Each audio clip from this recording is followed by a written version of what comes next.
this is Maggie, and today I'm going to teach you how to get a chunky sketchbook. I've seen a lot of tutorials about this online, and they usually say the same thing, but I'm gonna try to give you the way I go about making my sketchbooks extremely chunky and crunchy and filled to the brim with good stuff. So for this video, I'm going to use my current sketchbook. This is number 36. This is the biggest sketchbook I've made so far, so I figured this would be the perfect candidate for this video. I just want to make like a little disclaimer. Since you clicked on this video, I'm assuming this is the type of sketchbook you want. Obviously, not all sketchbooks need to be this immense. Some people like them simple and thin, and that is perfectly valid as well. If you click here, I'm assuming this is exactly what you're looking for, so I'll be more than glad to teach you how I make mine this big. So let's get started. We're gonna take like the easy ones out of the way, I suppose, and we're gonna start with stickers. For my sketchbooks, I usually tend to mix in artist stickers made by actual like small indie artists, and then I tend to mix them with like dollar store stickers, and then like literally anything that has glue on it. So we're gonna start with artist stickers. I usually get mine from conventions or like small fairs that I go to. Sometimes I print them myself. For example, these were designs that I made of my characters. This is Gary, you might have seen him before in other sketchbooks, and I either make them at home with duct tape and paper, you've seen those online, or I make small orders to print them out. So for actual like artist stickers, I try to focus on two things. I try to get tiny stickers that I can, for example, glue on corners or fill tiny dead spaces with them, and then I get myself bigger stickers. These are like statement pieces. This is like the stuff that goes at like the front of my sketchbook.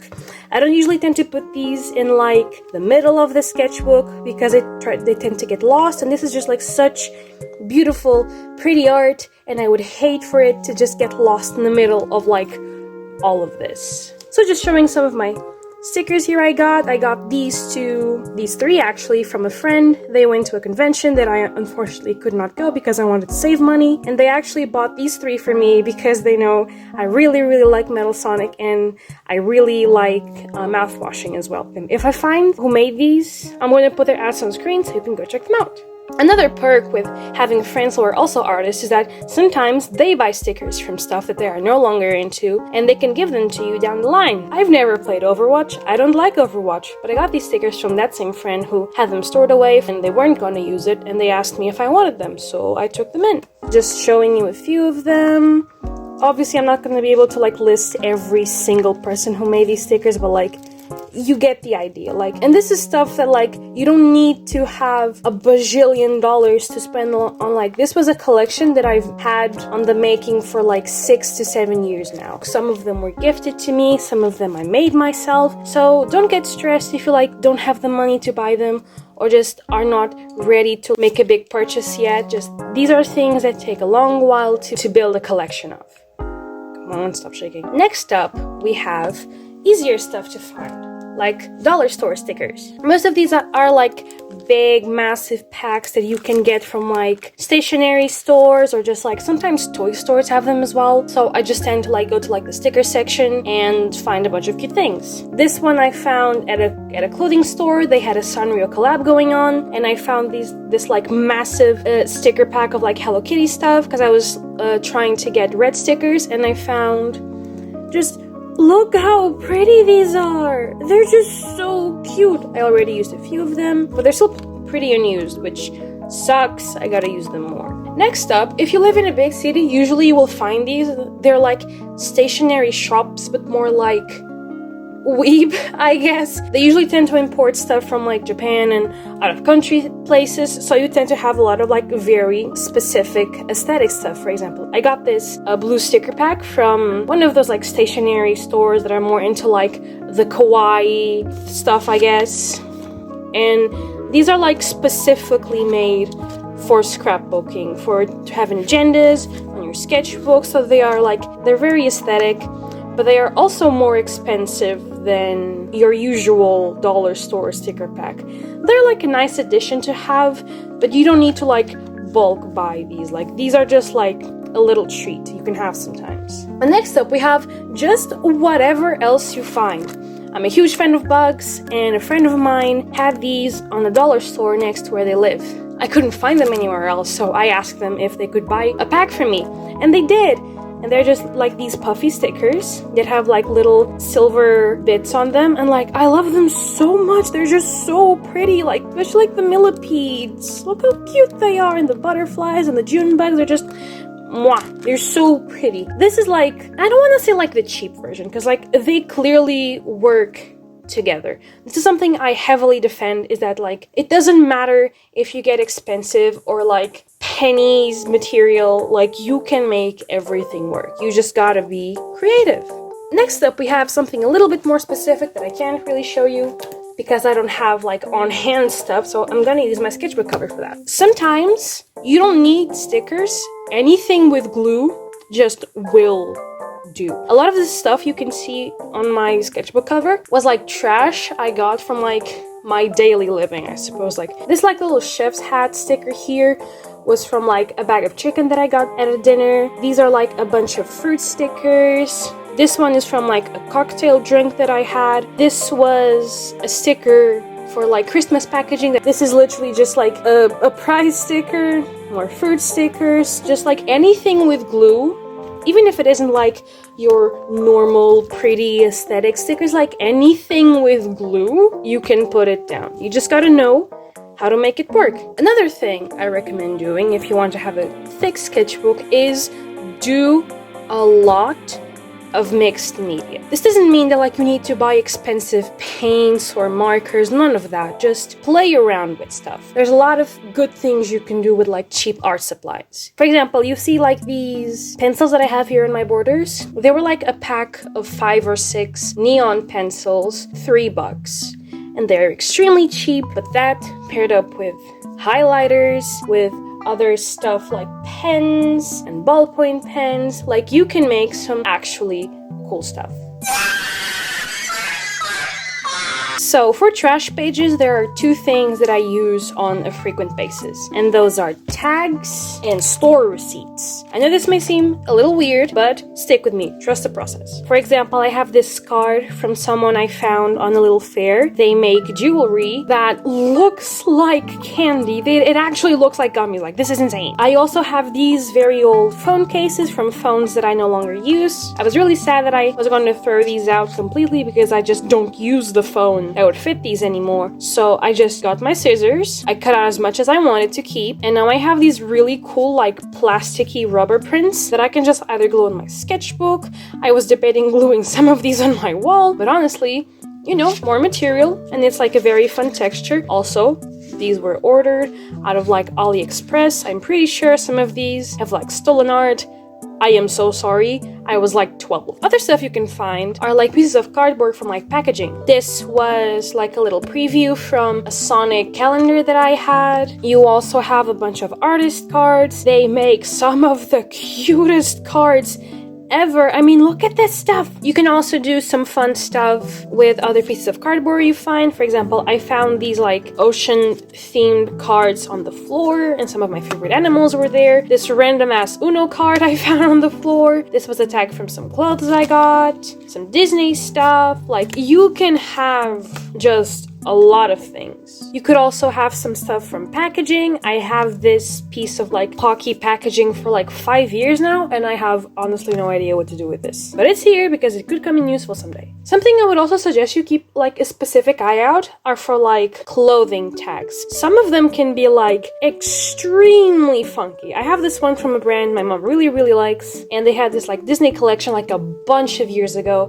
and I've kept this tag ever since because like, look, that's plastic. That is so nice. It's so shiny as well. I also used some misprints from projects that I had to do for college. We had like a bunch of these misprints. I didn't want the colors to be like this, so I just kept them to use a collage someday. Like, as long as you have a little bit of color theory and you know what you're doing, honestly, the sky is the limit. You can just go off and do some of the funniest stuff ever. Now, the next thing I want to talk to you about is something I use to make my pages extremely scrunchy and chunky and give off some really cool effects. And that is store receipts. And when I mean store receipts, I mean like the grocery stuff. I mean like you went to buy your medication and they gave you a receipt.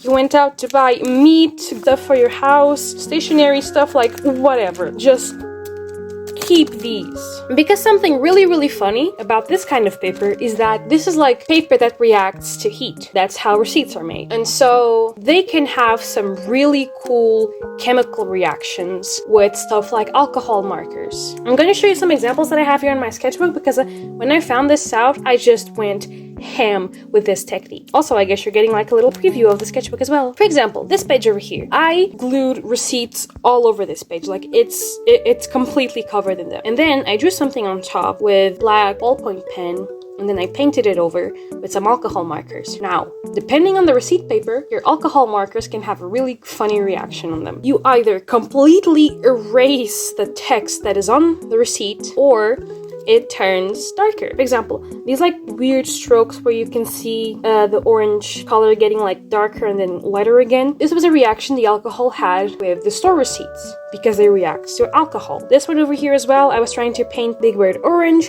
but then it just kept getting like this weird green that kind of looks really cute, honestly. And this is just like normal reactions you can make with everyday items. And it gives off just this really cute like painted over aesthetic. Something else you can do with collages is just using washi tape. I understand that this is a more expensive thing that you need to go out of your way to buy, and this is only like stuff to have as like a little treat, a little something.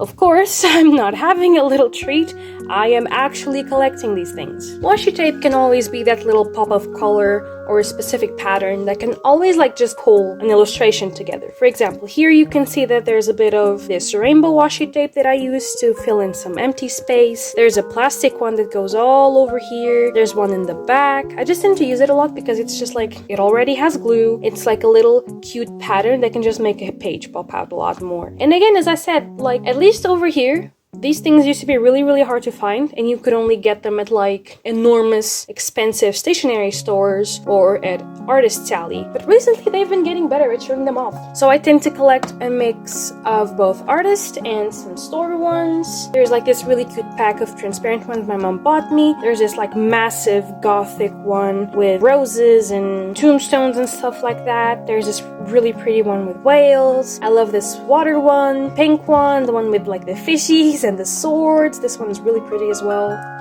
More washi tape. You have this like green to blue hue. We have these that are like all dollar store ones that I found here, and these were like some of my first washi tapes. You can see there's like a lot of like dollar store ones. These ones are like metallic, and this one was my first ever artist washi tape. It is the most beautiful, just angels and like fish print washi tape thing that I have ever seen. I'm pretty sure this was done by an artist named Joanna Ollie. I'm gonna leave their ad on screen because holy shit, what the fuck. This is like one of the only washi tapes that I'm like legitimately scared to use because I am going to be terrified of the day that I run out of this because like it is so beautiful. Last but not least, in collages, there's one more thing I want to tell you about, and that is to keep every single sketchbook that you have, because a lot of these can be used for scrapbook paper, for stuff to just draw and then glue down on your main sketchbook. I just tend to keep these whenever I find them. They're like just old sketchbooks or just like notebooks that I've had lying around the house, or that I've bought like on a whim because the paper was really funny, or just like sketchbooks that I tried to use as a main sketchbook, then I never used them because they were shit. You can have more specific sketchbooks. For example, this one I have is watercolor paper, so it has this like really nice texture and it's really thick. I only use the sketchbook for watercolors and for some of the prints I have. Just like more old sketchbooks, you can find like a lot of these just at the dollar store. They can have like really cute borders and colors. There's just like a lot of stuff you can like go over and find. And again, this may seem very like simple to you, but the fun of this is just mixing up everything. It's taking pieces out of stuff and putting them all back in a way that makes sense. Something else you can try to do is find just anything with paper in your house and old. I have this Sonic agenda that I found at a stationery store, and I never really got to use it that much, but like the paper on this, it's so pretty. There's like a bunch of colors and little Sonics on the corners and flowers. It's like a whole themed thing you can use. And sometimes they have like these separators with just the cutest little like pop art, just super colorful. It's always like a nice addition to have to use on your sketchbook. Another thing I would like to tell you to do is do foldable pieces inside of your sketchbook. I've seen people refer to these as like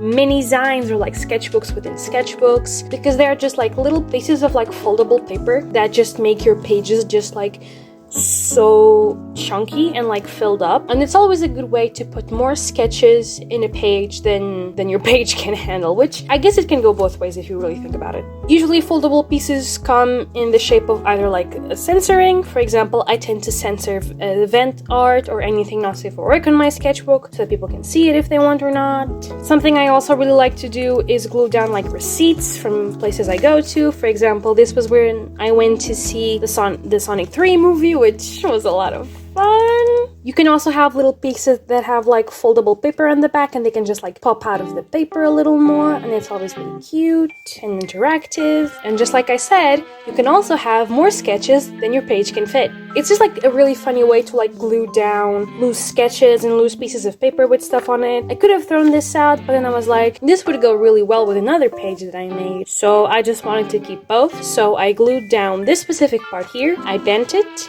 I put a little sticky note on it to tell people that you can pull this out, and there you go, little nice addition. Now my last point here will be, do not use just paper. This is how you get your sketchbook to be really, really big. Because like paper, you can fold it, you can flatten it, but if you use other stuff that are not so easy to store, then you can have some really cool effects. A pretty easy example of that are like puffy stickers and anything that is like a little thicker than your normal piece of paper. You can also have stitched up stuff, like this is like stitches on like a piece of paper that I glued here. You can also put in textiles like bow ties and little pieces of wrapper. This was from Christmas. Something I really like doing is doing like little shapes with hot glue, peel them off and then glue them down here, because they give you this really like inky, melty feeling, and they are just really nice to stim with as well. And you can just be like really cool and just weird with the stuff you make. The best part of a sketchbook is that you're not tied down to the paper. You can just do whatever you want. You can use plastic, fabric, glue, just whatever you want. The sky is the limit. And I think that is pretty much it. This was a little shorter than most of my videos. I'm assuming this is not gonna be as long as the other ones, but I think I was kind of expecting that. I don't usually script my sketchbook tours, but I like to have like plan with each page and what I want to talk about. And this was kind of all over the place, but I hope editing saves this and that I can post it and you can watch it. Again, if you want to follow me and other places besides YouTube, all my socials are on screen, so you can go check them out. For my next video, I think it's going to be a bedroom tour, because I just renovated my bedroom and it looked awesome, and I would really love to share that with you guys. So that's pretty much it. Thank you so much for watching, and I will see you in the next one. Bye!